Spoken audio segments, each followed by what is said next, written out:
بسم الله الرحمن الرحيم سبح اسم ربك الأعلى الذي خلق فسوى والذي قدر فهدى والذي أخرج المرعى فجعله غثاء أحوى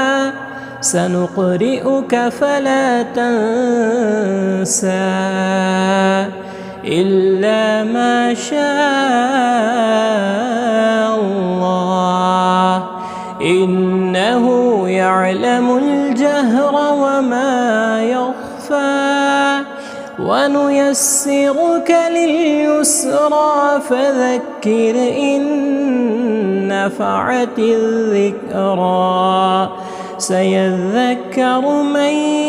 يخشى ويتجنبها الأشقى الذي يصلى النار الكبرى ثم لا يموت فيها ولا يحيا قد أفلح من تزكى وذكر اسم ربه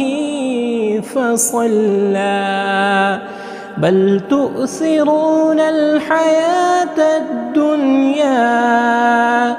والآخرة خير